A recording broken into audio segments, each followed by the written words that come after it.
तो ये कहते हैं और की माटी के और की बनल शरीरिया और की माटी के और की बनल शरीरिया और की मट्टी में मिल जाई ए भाई। कहते हैं कि माटी का ये शरीर बना हुआ है, मट्टी में मिल जाएगा।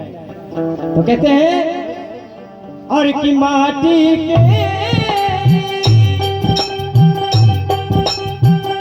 माटी के बनल शरीरिया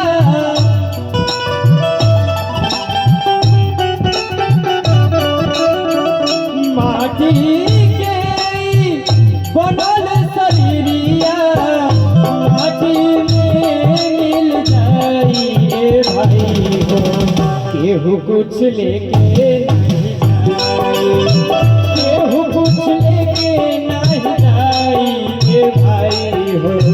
केहू कुछ लेके नहीं जाई।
पाप और पुण्य के दुई को डगरिया जे बनी जे कर मुसाफिर मुसाफिर जे बनी जे कर मुसाफिर।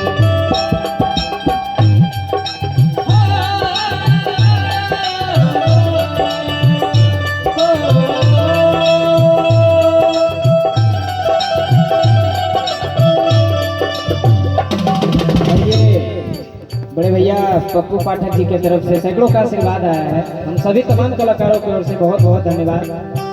पाप और पुण्य के दुई को डगरिया जे बनी जे कर मुसाफिर मुसाफिर जे बनी जे कर मुसाफिर।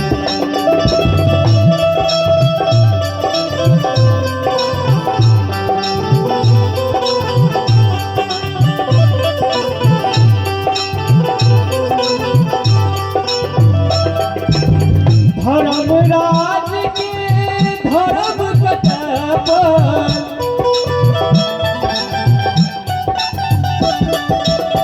धर्मराज के धर्म कटापन एक पति तो लाई भाई हो। केहू कुछ लेके नहीं जाई, केहू कुछ लेके नहीं जाई भाई हो। केहू कुछ लेके